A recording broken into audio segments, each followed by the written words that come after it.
Good afternoon. I am Ann Sayas, Chair of the People Program Archives Committee.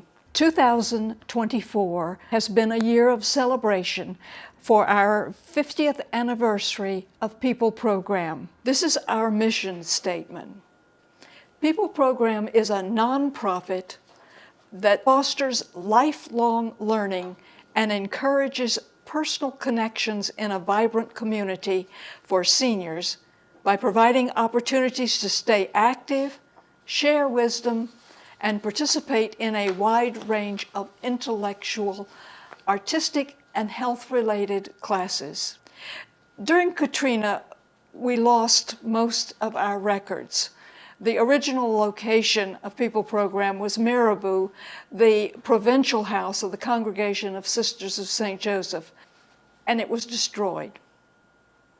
Today, the 2nd of January, 2025, the first two directors of the program, Barbara McCurdy and Mary-Catherine Lombard, will share memories of the past 30 years. They'll talk about the founding of the program and how it got started and who was involved in the early things. They'll talk about that horrible subject, but necessary subject of how do we finance such a wonderful program. And then they will share a lot of highlights and their philosophy of why the program should continue. And now let's start some of those memories. Barbara, we'll start out with you. Could you tell us just a little bit about yourself? Sure, because I'm the oldest. I just made 80, and I'm excited. I love being 80 because I met the most wonderful 80-year-olds at People Program. I'll never forget them. To this day, it's my favorite place in my head, in my heart, because I met people who did what they wanted to do their whole life, and that's what People Program is all about. And what specifically would you like to know? What year? Are you a native New Orleanian? I am. But you went to school in Baton Rouge? My father was moved to Baton Rouge with his job, and I went to St. Joseph Academy, which was taught by the Sisters of St. Joseph. And I have great admiration then and now for those sisters, because they are the ones that encouraged us to start People Program. We thought for the name of it for a long time. We thought, well, hey, it's about people, and that's what it's about, so we're going to call it the People Program. And we called it that, and when we first started in 1973, some people say 74, but that's when we were beginning to get it all together in 73, the fall of 73. Okay, we'll get into those details in just a moment. Mary-Catherine, would you introduce yourself? Sure. I'm a transplant, not native New Orleanian, but call it home because I've lived here longer than anywhere else, I think, up to this point. And when I came to New Orleans, I kind of stumbled upon People Program when I was studying to be getting my degree in counseling. Did an internship there at the recommendation of my professor, who said, I had taken a class in geriatrics, and he said, you would like People Program. So I went there and did an internship, and so that's how I found People Program. But I arrived in New Orleans to live like in 1987, 86, and began with the program in the early 90s. And then we'll talk about that, the directors and all that, in 1995, excuse me. I just wrote the first time ever, 2025, a minute ago, so I don't know what year we are. But anyway, so I'm not a native New Orleanian, but People Program was my longtime and favorite job. Okay, let's go back now to that founding moment. How did People Program start? Well, it began with an idea by Sister Alice Murray, one of the St. Joseph nuns who I adored, and she taught me at Baton Rouge, my Baton Rouge high school. And I admired her so greatly. And she called me into her office one day, which I was happy to go, and she said, Barbara, I have an idea for a program for you all. and she told me that she had witnessed the program up in Wisconsin. I forgot the name of that place, but I don't know. I don't remember what they called it. But anyway, the idea was simple. People over 55 would choose a class. We would be responsible of finding a class or creating a class or finding the teachers. So I said, that sounds great. Let's do it. And she said, we'd also like to be able to ask the Sisters of St. Joseph to join if they would like, because we have an issue with retired nuns who need stuff to do, and interesting things to do. Now, the story has been told that she saw her retired nuns sitting around watching soap operas on TV, and that she thought that they needed a more profitable occupation of their time. Is that just a myth? That is true, and she did say that. Did she? And I, Yes. of course, agreed with her, not understanding what retirement meant until now when I turned 80. Right, so I'm trying to find the perfect thing for me. But anyway, I knew that was a great idea, and the fact that she had proposed it was even more so great for me. And so we started, and then we said, well, how do we start? So we took the closest thing that we knew. We had a lot of older people, and it was at the church nearby called St. Francis Cabrini. So I went over and I talked to the priest there and said, would you be interested in helping us get started with this? So we put a little thing together and said we were having this program over at Mirabeau, which was just a few blocks away from the church. And sure enough, we asked for teachers. We got 5 teachers right from that one meeting.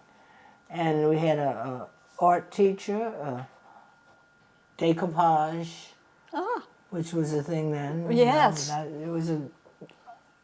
there was a lot of handcraft things at that time, like crochet or needlepoint. Right, crochet, I think we had. And then we had French, Mary-Catherine. We should have been there teaching it. French class, we had a Spanish class, and we had an art class. And sure enough, we filled those classes up by that fall. And I knew, okay, this is good. How did you find students interested? Did they just show up, or did you have an advertising campaign? No, the advertising was at the church, and that was it. But we started out, I think the first year we had like 300 people. Wow. Just in those 5 classes. So it took off like crazy. Word of mouth. Word of mouth, exactly, word of mouth. I still believe in word of mouth. Oh, yes. Definitely. People in the people program tell somebody they know, and then that person comes, and that's how it goes. And that's how we find teachers too. So once they come and they see what's going on, that starts it. So that's the beginning of People Program, which I'm so proud of and so happy with, and I love it now even more that I'm retired from it. Not that I like retirement, I really don't. I would start People Program all over again if I could find another place. So if anybody hears that and is interested, let me know. Tell me a little bit about Alice Marie. Oh, Sister Alice Marie. She was a force to reckon with. She was. And I say that in a good way because she was involved in anything that was...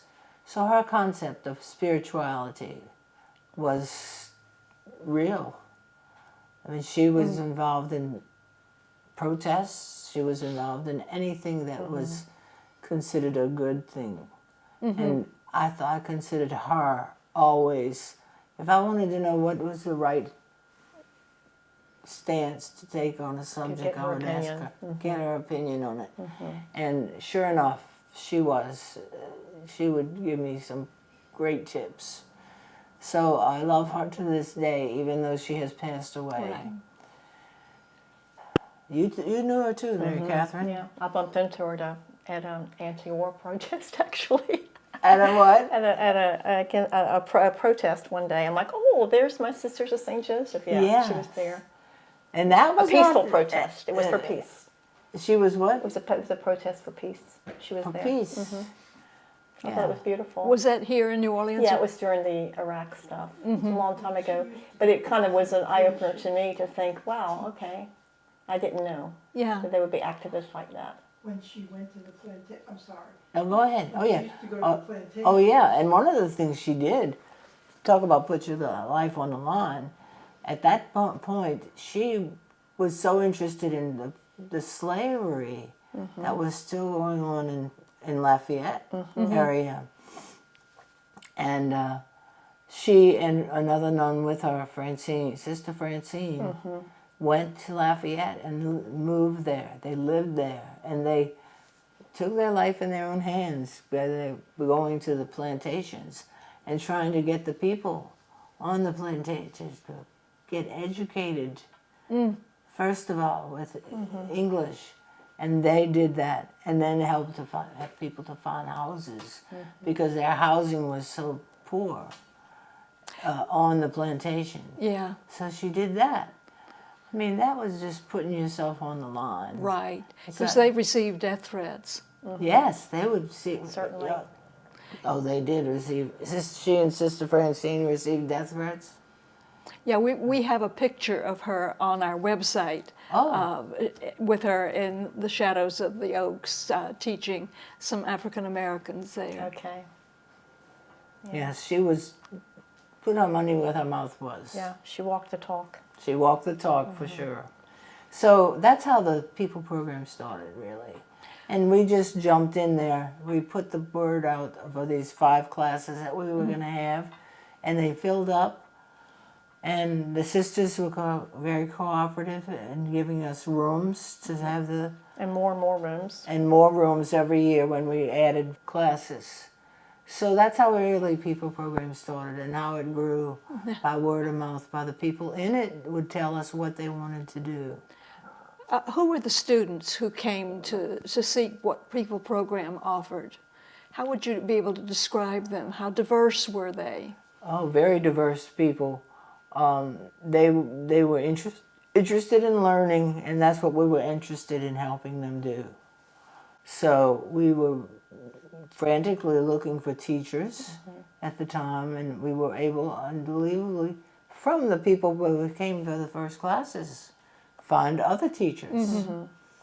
So I remember we were able to find the decoupage teachers from that group, and French teachers and Spanish teachers, and people loved it. And they came with their ideas of what they wanted to do. Did husbands and wives come together? Or? Sometimes husbands and wives would come together, but mostly it was women. And I loved the fact that they were able to talk to each other.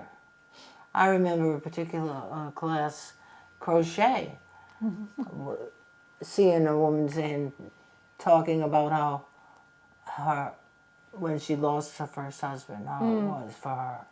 And a teacher is saying, here's my phone number, call me.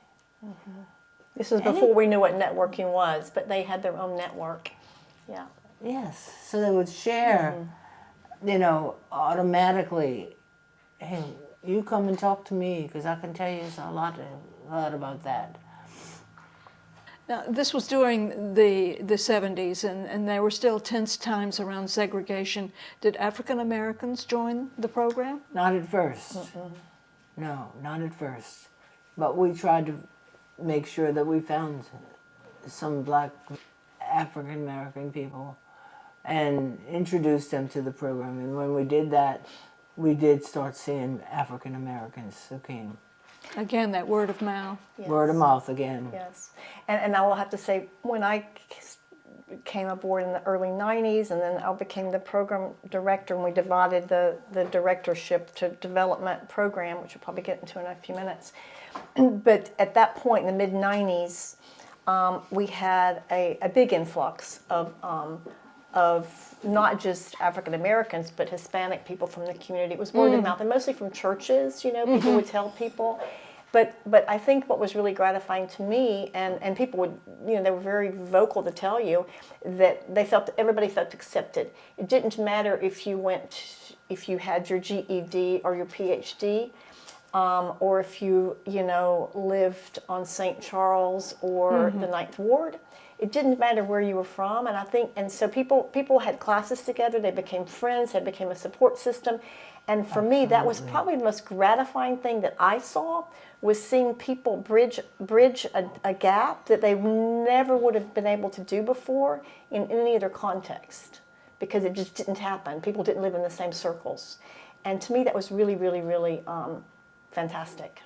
Yeah, that is one of the reasons why I joined a People Program, because of the diversity of the people there. I had taught at Southern University in Baton Rouge for 5 years and had many African American friends. And if I didn't have people of color that I could be friends with, it just wasn't a perfect world for me. So, but People Program had a wonderful mixture of people from all backgrounds. To me, that was the most special thing. If I say what's the legacy that it gave, it's that from my perspective, because I really saw it, and people appreciated it. You know? I think they still do.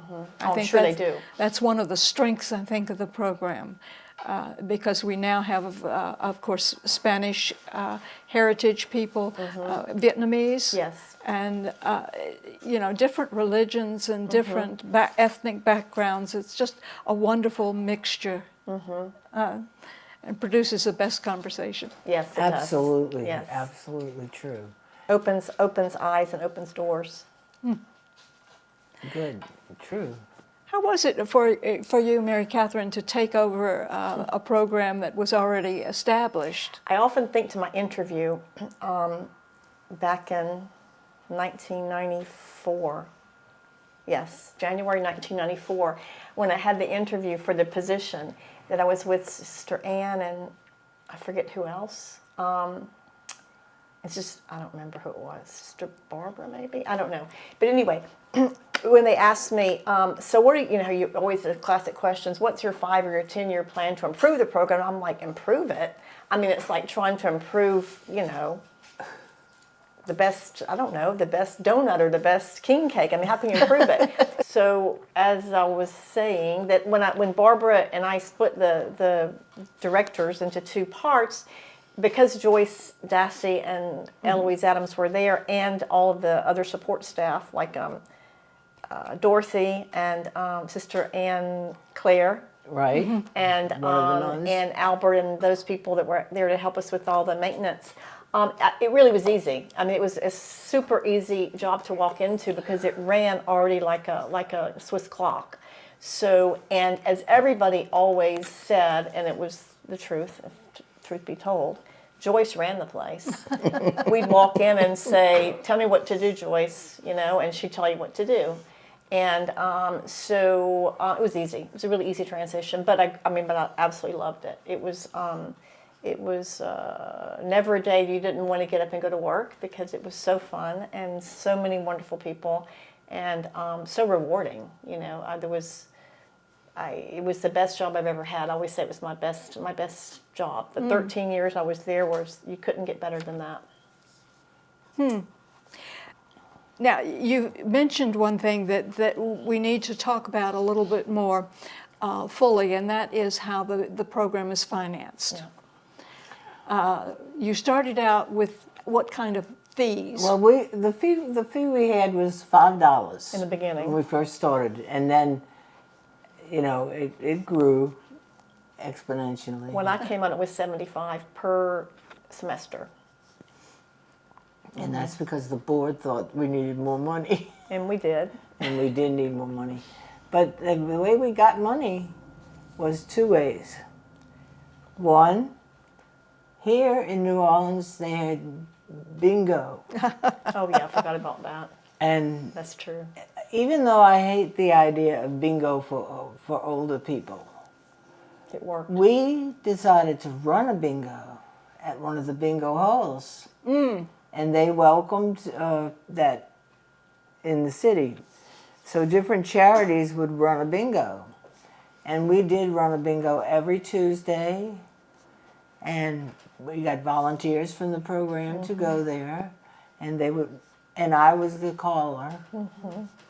So I totally gave up that concept that I didn't want to do it because it wasn't for our people. It was for people who showed up at these bingo halls.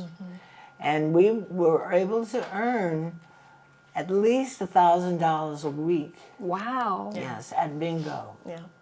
So it was there for the taking, and we took it. Yeah. And the people who were doing the volunteer work understood what it was about. That it was for other people, not them. We weren't trying to get our people to come to bingo. So what we were doing was getting volunteers. So that's how we did the first. And the other way we made money was something we had been doing right from the get-go. But I saw where people that ran cruises and other big Tours, organized tours. I decided, well, why can't we do that? So I called the first one I called, I think, was The cruise? the cruises. Was the cruise to either Hawaii or Alaska or something like that? Yeah, it was Alaska. And sure enough, we found out that all we needed to do was bring at least 15 people on the cruise, and we would get no charge from the cruise company. Wow. Oh, yeah. So we would make money off of that. And I was very upfront with the people that this was going to be a people program fundraiser.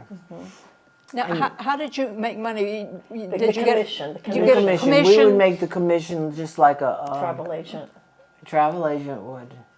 So we made the commission off of the, so like if, say, for example, we would make good money off of it. Yeah, we I did. remember. What did we make? We'd make a lot of money. I mean, because the commission, say the trip, depending on what it was, a 7-day cruise, they'd give us the commission times, and we didn't have 15 people. We would have 50 people. So it was a lot of people. Oh, yeah. So we would always be maxed out, really. The one to Alaska, we had 80 people. I know, but you could because it was a bus, it was a boat. But the one we took to France, both times were sellout. We had 52 people on a 55-passenger bus. So we earned the commission instead of the travel agent. And they didn't care who was selling it as long as someone was selling it. So that was brilliant. That Barbara thought, well, like you say, if you don't know, if you don't ask. And so she asked, and they said, okay. I don't know how it would work today because travel agents are kind of it's not the same anymore. But yeah, and that was something, a big trip every year and several smaller ones. A big trip, like somewhere, far away trip. And then I would offer How many of the students participated in those trips? well, anywhere from, 20 people to 80 people. Yeah.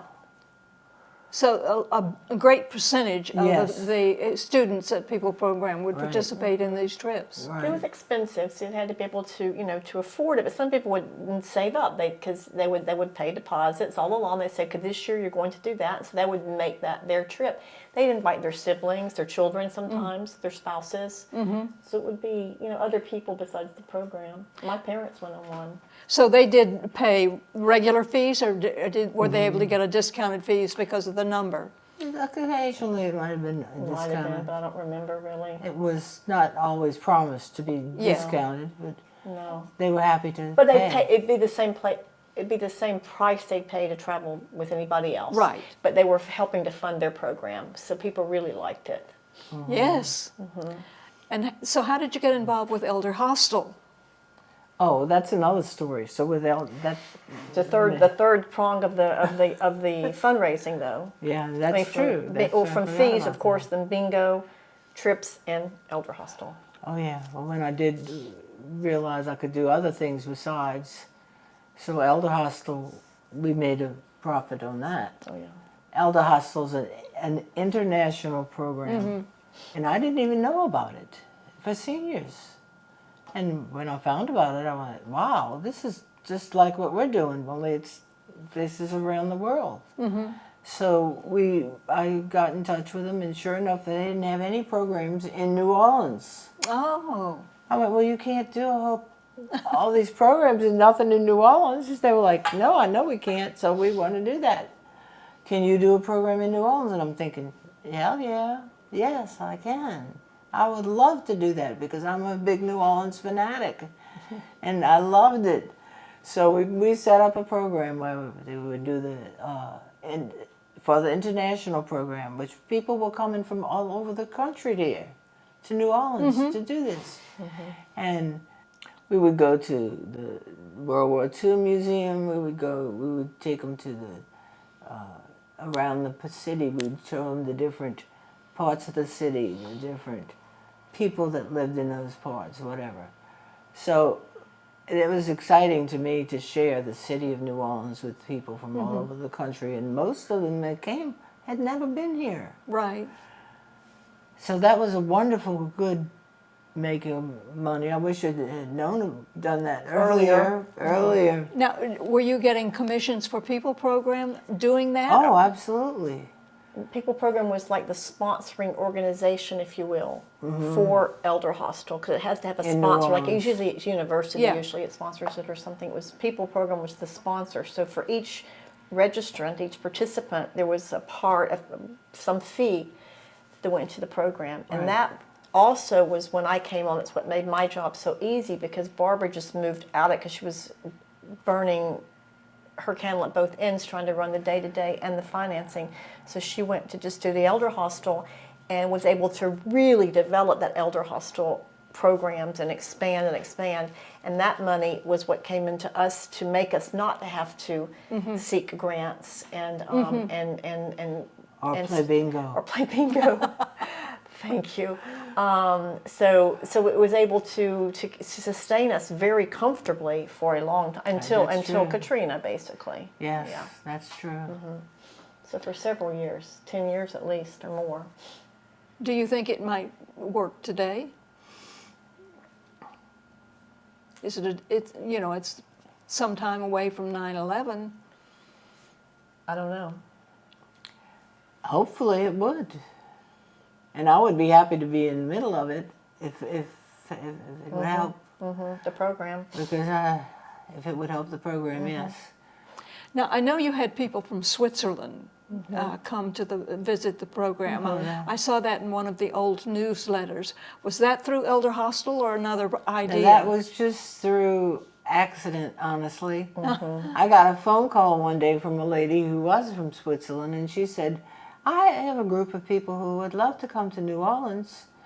Can you teach them something? I said, well, what would you like to learn? Well, we'd like to learn English, which we try to learn here in Switzerland. But can you do that? And of course I said yes, and then figured it out. So what happened is we incorporated them into some of our programs, and they loved them. And they particularly, we had people come in and teach them English, and they loved that. And it was a great experience for me and for them. I think so, yes. And it was just happenstance. How long did they stay? They stayed about a month. Did they stay at Mirabeau or somewhere else? Yes, they did stay Yeah, at Mirabeau. They did. And when they left, actually, I'm just thinking, I've completely forgotten. One couple stayed even longer, and they stayed with me at my house. At your house. I just remember that now. And that would have been, and that I forgot still, about that. That even still would be Yeah. a possibility. Like I look at Mary-Catherine. Yeah. Oh my gosh, France! We're going to do France, and Mary-Catherine's going to do it. Ah, But it brings up a really good point though about that, because they said, could you do the program? The way the program went from 5 classes to when I was there, we had like 105 or 10 classes at the peak. That when I was there, I'm sure it was probably higher at one point and Oh, lower. yeah. I don't, but this was when I was there in the around whenever before the storm, and people would come and ask for a class or say, gee, I really would like to learn Italian, so you'd get an Italian class, or, or I'd like to study this kind of literature, so we get somebody to do it. But the thing that Barbara and I always would say, and it's not a joke, is that we would say we need a teacher. Like I remember in the early 2000s, we wanted to teach computers to seniors because that was a very novel, unexploited idea. That's right. And so I'm sitting there thinking, where on earth am I going to find a volunteer with the patience to come here and set up a computer lab and to teach our people? And I mean, I'm not even kidding. I don't think it was 24 hours later after we had this discussion, some new man walked in who was retiring from teaching computer science at Delgado and said, I forget it, Ray something, hi, I'd like to volunteer. And I said, what? Did somebody call you? And he said, no. I'm like, did you get a divine something from in your dreams last night? He says, no. I said, my goodness, yes, we need you. And so he then got old computers from UNO and Delgado. He pieced them all together, set up our entire lab, and taught classes for years. And that was just an example of but that was a big one because that was a huge expansion to our technology. You know, we had computers, and we had various people. I would recruit anybody. My husband taught at one point. A good friend of mine taught at one point. We were recruiting anybody we could to teach computers. But every time we had a need, it just came. That is true. Okay, express that need. I want a class in podcasts. There you go. Podcast. That's You a great could do one. that. That's a good idea. Yeah, because it's very popular now. So, Absolutely. and also a way we can reach shut-ins. Absolutely. They could, listen in somehow That would be great. rather than leave the program if they're ill. Yes, we have Zoom classes I do now. see A lot that. of Zoom classes that we are experimenting with more technology. That's good. And very you did that, brave. of course, during the Yes, the Pandemic. pandemic. It saved Pandemic. me during the pandemic, and I'm now Zoom addicted. I have 2 Zooms, one tomorrow and then one Monday for a Okay. new class that I'm taking on the expansion of mysticism from Egypt through the Celtic Christianity. Goodness me, that's very specific. It's connected to Mary Magdalene. Okay, okay. Okay, any other thoughts about your financial situation? When did the gala start? Did that start Oh during yeah, your that started tenure? right. long time Right. ago. Yeah, we used to do a boutique. Okay. Christmas, Yeah, the boutique. I made a note about that. Christmas boutique was a big fundraiser, Christmas boutique was a big fundraiser. especially early on. Kind of went away at the end, but in the beginning, Because everybody was doing Christmas boutiques. We wanted it was to be huge. So and yeah, it was a big thing in into November or something. And it would last like 3 days. We would serve lunch The whole community would and come. sell what we would sell lunch. Yeah, so everybody would come. Yeah, And- we're still doing that. You're still doing that? We do a fall festival, Okay. There you and go. West Bank does something comparable to that as well. That's Right. right. And I think we earn about $8,000 or $9,000. Oh, that's grand. Oh that. yeah, that's very good. That's good. Yeah, and we used to, since we had so many people making things, we would make about 20,000. Ooh, So there's a lot of ways to make money, but it takes the people there to commit to it. Well, it also takes the creativity to come up with the idea, and that's what I always would credit Barbara with, was having the ideas. She would have these ideas, and we do the work. No, she did a lot of work. She did most of the work. I wasn't but- good with handicrafts. But she would come with these wonderful ideas, and I'm like, gosh, that's great, and then it would work, and everybody would get on board. But you got to be, that creative kind of don't take no for an answer, and anything's possible, and adapt. I think another thing that people program, why it survived, because honestly, in 2005 when Katrina took the campus, it was on the brink of not surviving. Oh yeah. And it survived. So it's very resilient. People are resilient that are participate and work there and worked there in the past to just say, no, this is. I always would say the program's not people. It's a bigger thing. It's like one thing that has us all together, but it had a life of its own. It had a life of its own that would live no matter what happened to the rest of us. But there in 2005, 2006, it was like, I don't know. Yeah, Well, because the building was gone. right. Right. All right. Since we were started on the Katrina issues, let's talk about Katrina. Where did you weather Katrina? Were you still in New Orleans, or did you leave? No, we stayed in New Orleans. did, Yes, and credit Mary-Catherine a lot because she was out there looking for places to go. Camp. Or Camp, something, yeah. and even temporarily. So we were able to find, she was able to find it. Well, we first were at the Methodist Church on Canal and Jeff Davis, whatever it's called now. Grace. Yes, Grace Methodist, yeah. And then we found the Methodist in Metairie. That was a brief thing, and then we found the West Bank. Mm-hmm. We already had the West Bank before that. The West Bank, that's what we West had. Bank was right before. just Thank goodness. Just before, right? Because I remember I evacuated to Florida where my parents live, and I was there for the whole fall until I moved back here in January after the storms. My son had to go to school in Florida. And I remember Father Roy called me one day. Father Roy, God love him. His phone calls, you know, if you ever talked to him on the phone, he just yells really a lot, and he's putting it down. We said, "Okay, goodbye," boom, and he's like, you hear him saying goodbye, and he puts the thing down. It was so funny. But one day he called me. He says, "I got a proposition for you." And I said, "What, Father Roy?" "I think it's time for the tail to wag the dog." And I'm like, "What?"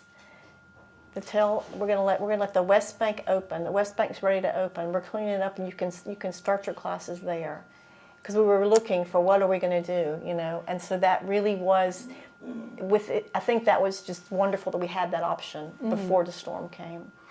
But I wasn't here, but I would come all the time, you know, all the time, and we'd work and try to find places, and then I found the current Lakeshore place. I went back to the sisters. I think it was Sister Carolyn, and said, "What about this? You know, looks like a good place," and that's how that came about. It wasn't purchased before I left, but it was. You talked about the present Lakeside place. place. Yeah. The present location, the main campus, but also the thing that I think, and that's when you could feel that there was a soul of the program that was bigger than it was all of us, but it was bigger than all of us, and it was going to survive, and it did because everybody worked beyond beyond the odds to recreate it and to make sure it opened again, and we did. It was. So you paid you paid scratchy. your dues. It was great. It was kind of, you know, we did the best we could what we had, and we opened several campuses. We were like running around. Had 3 different places at one point after Katrina. Yeah. But then it stayed, you know, and hired some more people, and that's when Jan came, and Jan came when I left, yeah. Anyway, so yeah. Were you able to contact the students, or were they too far dispersed? That was hard because this was the beginning of internet, right? So, That was very hard. So we had emails, so we sent like a group thing out to people saying, and if we had any contact from their children, have you seen your parents? Where are they? You know. So we'd hear back from a few people, not many. Some people would just show up, but I think we were back to word of mouth again. Back to word of We're mouth. back. You know, tell us. And so we actually had a list. That was Joyce's thing to mark when we had found people. You know, but so many people lived around. The location was great, being right there where it was, Gentilly. Yeah. So we so many of our people lived there, which was really hit hard by the floods. Yes. So I remember every week or every couple of days, I would ride around to houses where people were to kind of check on them, and that was horrible. I mean, I don't really want to think about it or talk about it because you'd see what was written on their doors. But we did look for people. Literally, I went literally to their houses looking for people at one point, and to let them know that we're back in business. and to know if they were, you know, alive. About how long did it take for you to get back in business? Okay, Katrina was in August. We were back opening in January. Yes. Wow. We probably didn't start classes till probably February or something, but we were on the West Bank right away. We made an office, and you know, we got computers, we got phones, we got everything we needed. Because we lost, like you say, all the records. Everything was gone at Mirabeau. And Joyce, who you already mentioned, was the soul of our program too. Her house was destroyed, so she was not even had a place to live. So she had to move, and everything else. And Like my so many house was people. destroyed, too. And yours too. Where was your house? I'm mid-city, right by City Park, but in a place that doesn't flood, but my house did. Yeah. Right. Yeah, so anyway, but it's okay because we all survived it. But that was a real turning point because that's when the program was on the brink. Teeter-tottering, Is it going to make it or not? And it You did. mean right before Katrina? After when Katrina hit, then we weren't sure of the future. I remember I was in Baton Rouge and I heard that Maryville was destroyed, so I knew this was our spot. And, and what we were going to do. So that's when we were really Scrambling. Scrambling. And everybody was scrambling. Yes, Yeah. of course everybody was. Yeah, everybody was But scrambling. now we're all back to normal. Yeah, and I think the thing that I was thinking as you mentioned the highlights of the program, one of the, besides the people and the staff and just was the location. The campus to me was a super highlight of the program because it was 10,000 square feet, all on one level. You know, that terrazzo, wonderful tile floor that you could just mop it up and it always looked clean.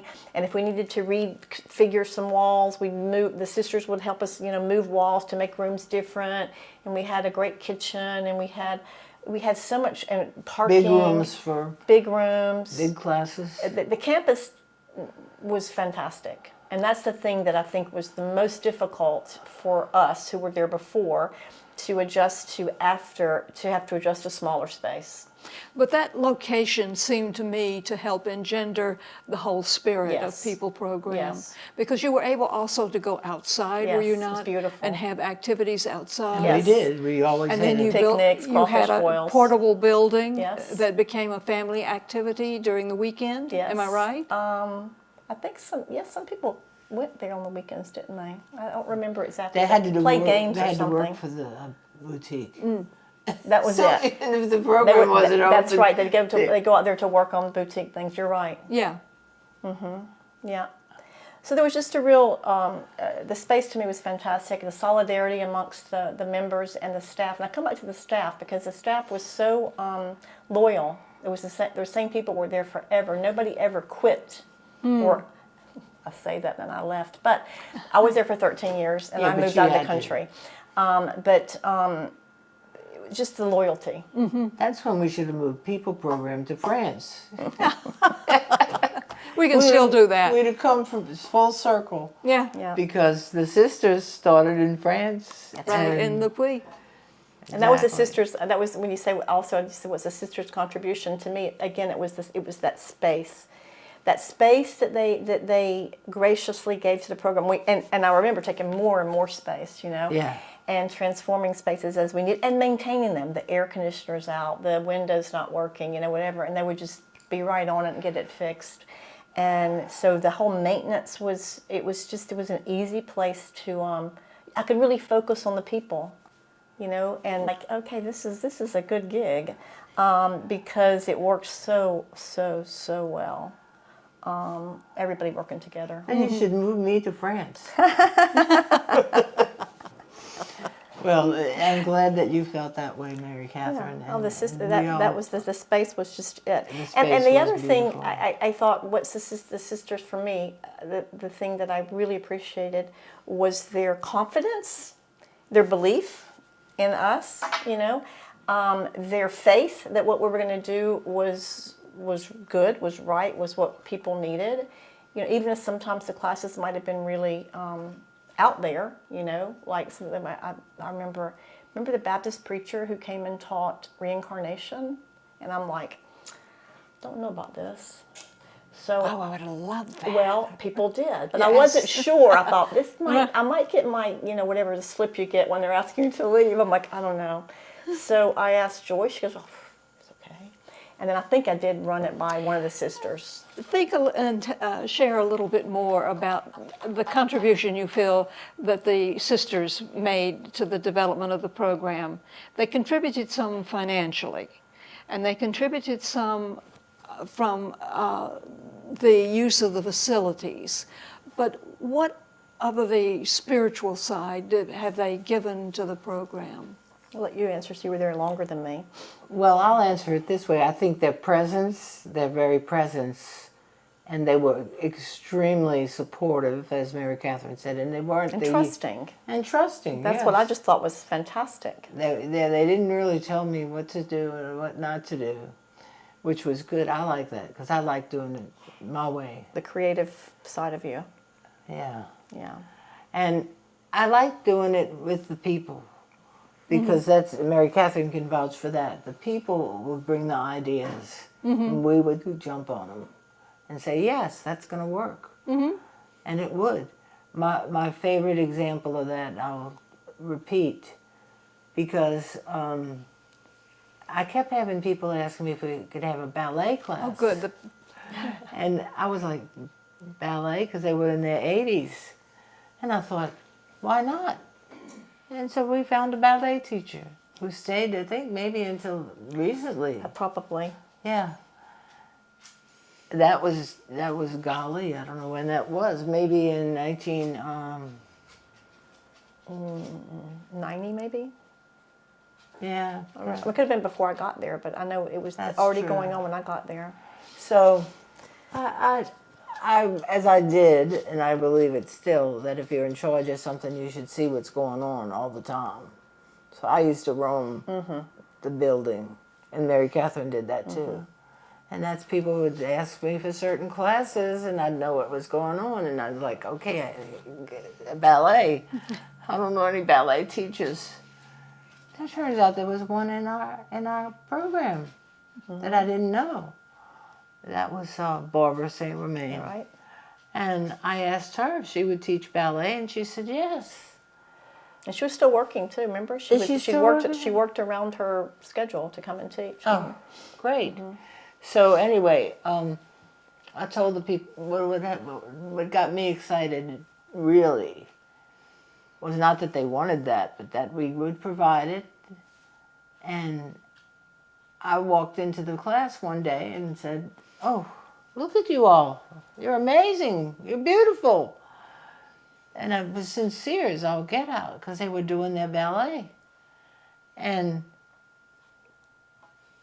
they were excited. So one lady follows me out, and she goes, Barbara, I don't know if I'm beautiful, but I feel beautiful. And I said, inside myself, I said, yes, this is what it's all about. So people would do things that made them feel beautiful. Golly, this is great. And it wasn't just the ballet, it was piano. I always wanted to play piano.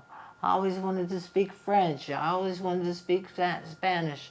What else, Mary-Catherine? Well, Computer. Yeah, computer. I need to be able to email my grandchildren, teach me computer. Yeah. I also, along the lines of ballet, we had belly dancing, and belly dancing. And I remember when our Beverly Stadler. I remember when she had she needed 2 knee replacements. Remember that? Oh, yeah. So for about 2 years, she taught sitting down. She'd sit there and just give them the instructions before her knee replacements and after her knee replacements. And I thought it was the epitome of the program, because she didn't give up, she didn't stop, she kept teaching. And they did belly dancing. And so at the end of each year, we forgot about this, the talent show. Yeah. We'd have a big talent show if you still do that. But that was a lot of fun, because everybody would show what they had learned. And we'd also have the art show. Now, was that held outside? Nope. It was all in, we had that big fellowship hall kind of activity center place. And so we had it there. So we had air conditioning and fans and such, and an audience, and standing room only. Tell me a little bit more about the talent show. Oh, we had to have the tap dancing group. They would put on a performance, incorporating their talent. Yeah. Everybody, it would have line dancing, of course. Line dancing they loved. And there would be some sort of a exercise thing. I don't know what that Patty would do. I don't know what it was, but it was always to really upbeat music, and they would get in there and do a show. It would go on for at least giggling in the background, at least 2 hours. And and it was great though. Singing, choral group, guitar. We'd have a band. We have a little band over there in the corner to play. We had piano, guitar, singing, chorus. It still goes on. And That's art. great. and the Yeah. art exhibits. They show their work. I think half the art hanging in my house are things I bought at People Program. Very, a bit primitive, but I love them. Yeah. We have the art show before in the hallway Okay.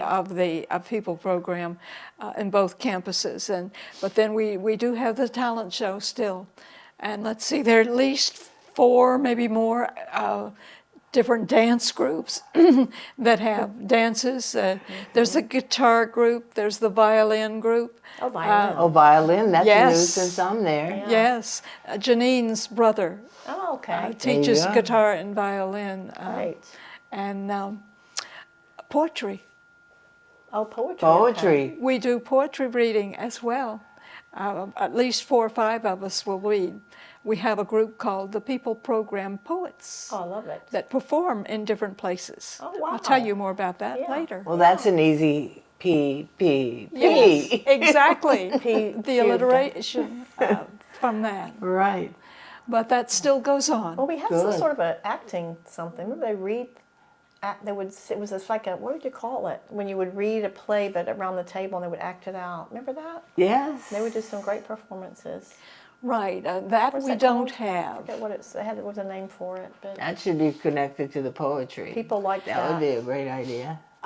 I've tried a little bit of that. We now have a class that I'm hoping will lead to some performance. We have a class in improv. Okay. Oh, good. Good. So That's I took that, and we'll take it again this semester. And there's several of us that are chomping at the bit. Let's do an improv group. Let's Yes. perform. Absolutely. Yes, I think So, that's great. We'll really- get that going. So you get wonderful. to do that. Yes. Well, it's just an open feel. Anything So there's goes. anything we can do. If it can be done, it will be done. And sometimes classes, remember we would say, we'll try it. Might only be 2 people, remember? Yeah, And- we'll try it. They might find a little corner somewhere to have a class, but like, okay, if there's 2 or 3 people that want to do it, try, maybe it'll grow. Are there any more highlights that you would like to share? Any more wonderful stories? I don't know. I did write some highlights down, but I don't remember what it was. The trips we The talked trips, yeah, we went on a lot of really good trips. Yeah, you also did a lot of local trips, Yes. like luncheon Yes. Yes. things. How did you work that? Well, I'll give you an example. One of the ones that we did, they loved. And I had a following, I guess I should say. Yeah, Huh? groupie. They didn't know where we were going, Oh, but they want to go. the mystery tour. That was it. Ah, I would do a mystery tour. Yeah. And they would want to go wherever it was. So I said, well, no, I opened my mouth for a mystery tour. I better think of the mystery. So the mystery that day was I had, I hired a bunch of limousines. Like I had about 30 limousines. I wasn't there before I got there, but I heard about it. Was it before? So early on, and then they really wanted to go wherever the mystery was. Yeah. So instead of a bus pulling up to get them to go, all these limousines showed up out in the parking lot. Yeah, you could do that. And they were excited, and I was excited to do it. And they were loved. They got in the limousines, off we went. They didn't know where we were going, but I did know. Luckily. Luckily, I knew. We were going to the top of the World top Trade of the Center. World Trade Center. I Yeah. heard about this. So a lot of them got to go. I arranged a nice dinner and everything there. And it was so funny because as we went down Canal Street, there were men taking off their hats and doing like this. They thought we were a funeral. Well, the people got a kick out of that. Okay, Barbara, where are we going? Who died? Nobody died. Okay, so we kept going, and then we had all those experiences along the way. now, did the individuals pay for their meals, or Yes, so I arranged for the meals and the whole thing, really. were you able to get a group discount then? Yes. Yes. Of course. They're always happy to do that. That, And the participants liked it because they would just like pay a fee for a trip or for a lunch or for whatever, and they knew everything was taken care of, you know. So they didn't have when they any- traveled Right. with us, for no example, tips. all we the tips took were care of that. included, like on the cruises and Yeah. the long trips, like to Canada or to Europe. everything was included. So they knew once they wrote their last payment to us, they were done. And that was a plus. We would handle the how much they would pay. The tour guides, Yeah. the step-on guides, all of that. Yeah, so that was all paid for. Now, did you do that while there were still classes going on, or during a break time, or what? It was a break. It was usually in the Well, June. for the A break time? for the big long ones. Yeah, It was break. usually before. I During don't the know. summer. When does summer school start? I don't I know, don't remember. but We we couldn't cover everything. No, but summer was really a short program. But we had those trips were always in May, really, because it was right after we'd close around Mother's Day and reopen for the summer schedule in June, I guess. I don't remember. Summer was very abbreviated, like it probably still is. And then we'd do some like Lafayette to maybe I found a place that did crawfish, and we would ask them to talk about crawfish and something local, sense of the area. So somewhere like that. Or sometimes I remember an overnight to like Jackson, Mississippi for a flamenco presentation, international something. yeah, So things like that for like ballets or theater that might require, could do it in a day, but sometimes it required one overnight. Yeah, because you did go to plays and concerts and things, didn't you, as Yes. well? Yes. Well, see, I think that's an important consideration because so many of us Transportation. can't make all of the arrangements ourselves individually, and a group experience Right. like that, besides the camaraderie of Right. sharing the experience. Yeah. I think that would be something that should be incorporated at people program. Yeah. It starts small too for like just day trip things and day like if there's a play in town, because for someone who's a senior to organize getting downtown or getting to wherever they have Yes. to be, it's dangerous, Parking. it's complicated. One does not park in the city of No. New Orleans If you have anymore. a bus that pulls up and drops someone off, it's a Picks a them up, grand picks them idea. up at the end. Yeah. So they appreciated that a lot.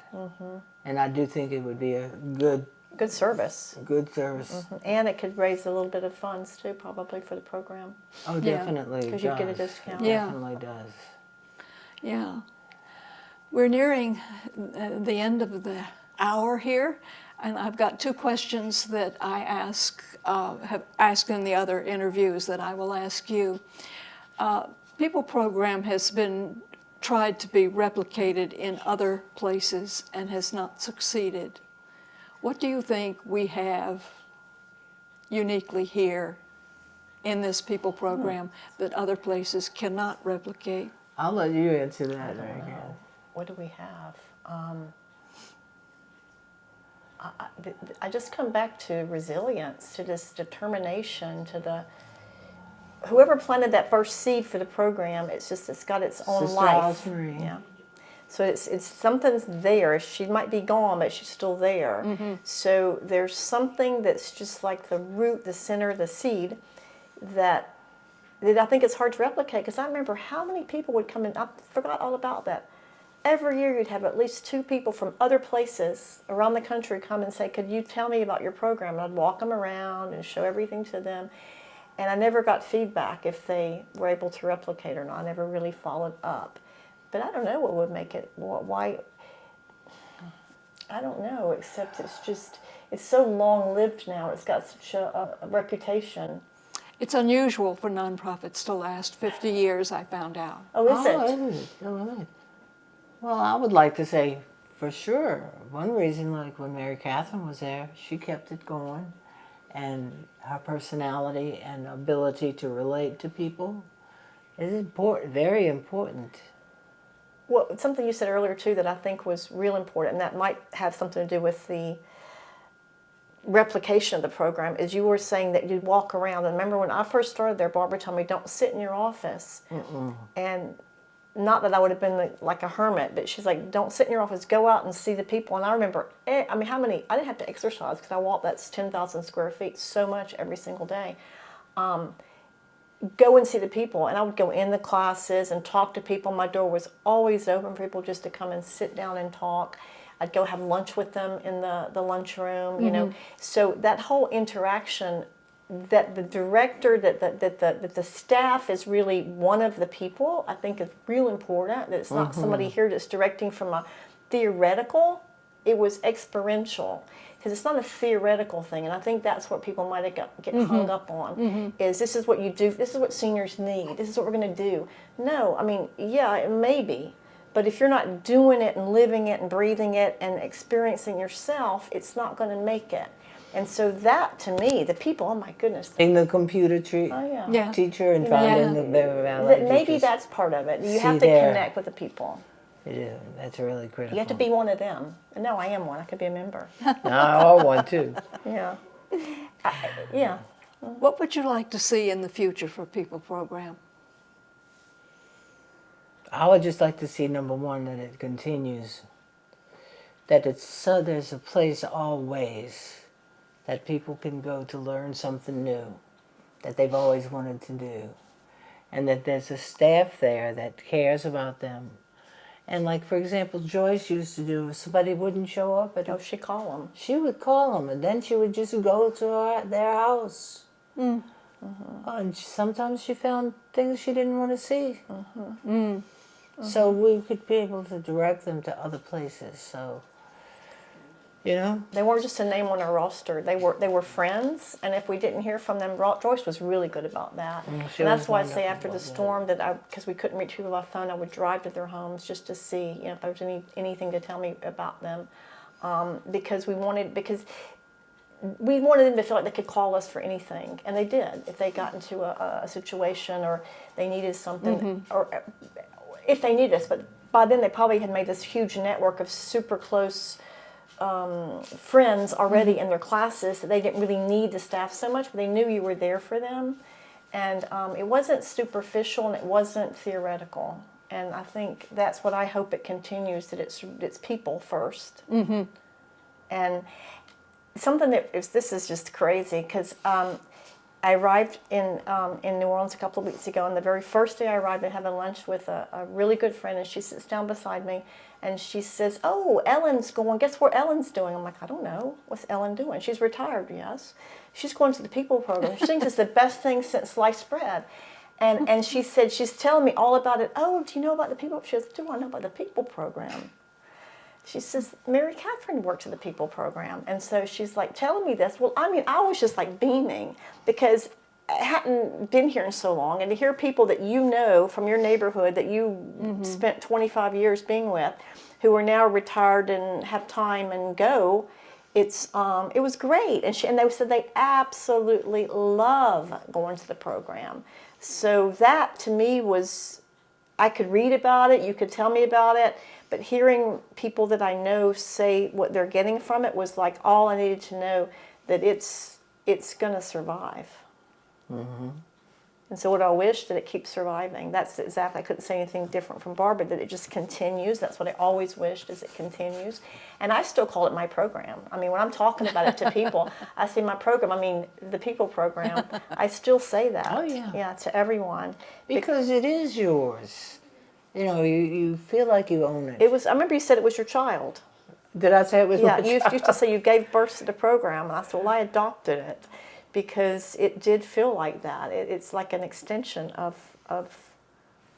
I mean, there was nothing. A day didn't go by I didn't think about it. And then when I left, I still thought about it a lot, and I come back every year and have lunch with all the old friends from there, yeah, and see people. But to me, it's just it permeated me. It was the best job I ever had. It fulfilled me, and it's like it was. I don't know. It's something, and that's how it has to be, I think. That it has to be really Loved. in your heart and soul.